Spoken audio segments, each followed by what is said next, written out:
आज हम जानेंगे आर्टिकल्स के बारे में। आज हम जानेंगे ये दा होता है या दी होता है, कहाँ पे हमको एन लगाना होता है, कहाँ पे हमको ए लगाना होता है। हाय, मैं हूँ शेखर, आपका दोस्त, और आप देख रहे हैं नोटिलोनी।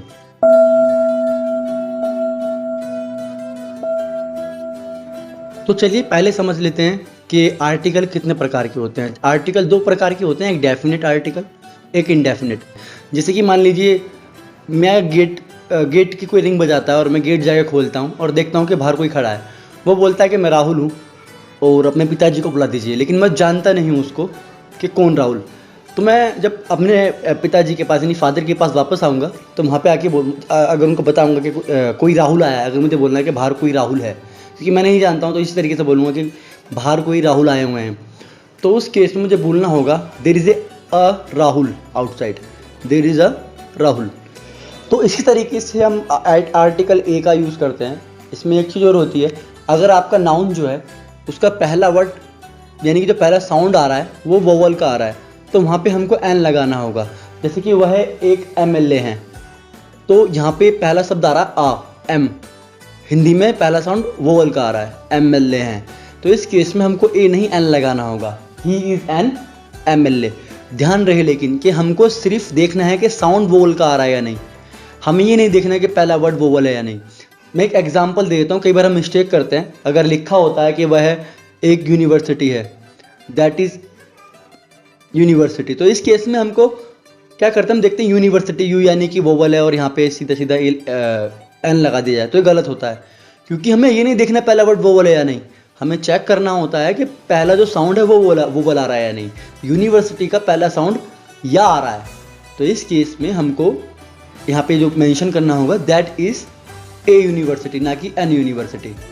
ये हमारे डेफिनेट आर्टिकल नहीं होते हैं, इनको हम इनडेफिनेट आर्टिकल बोलते हैं, क्योंकि हम श्योर नहीं होते, उन चीज़ से पहले से अवगत नहीं है, तो इसको हम इनडेफिनेट आर्टिकल बोलते हैं। अब जानते हैं कि डेफिनेट आर्टिकल क्या होते हैं। डेफिनेट आर्टिकल में हमको दा या फिर दी यूज़ करना होता है। मैं आपको बता देता हूँ इनको किस तरीके से यूज़ करना होता है। जब कभी भी हमारी जो नाउन है वो या तो संसार में कोई रेयर चीज़ हो या फिर एक ही हो, तो वहाँ पे हमको दा लगाना होगा।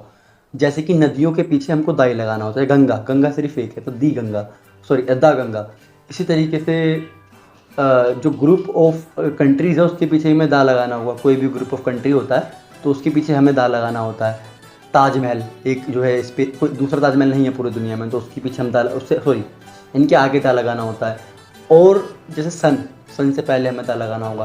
मैं एक सेंटेंस बताया तो आपको, सूरज पूरब से निकलता है, the sun rise from the east, क्योंकि ईस्ट भी एक ही है और सन भी एक ही है, तो इनसे पहले पूरी वर्ल्ड में, तो इनसे पहले हमको दा लगाना होगा, the sun rise from the east. अब आप कंफ्यूज होंगे कि दा कहाँ पे यूज़ होता है और दी कहाँ पे यूज़ होगा।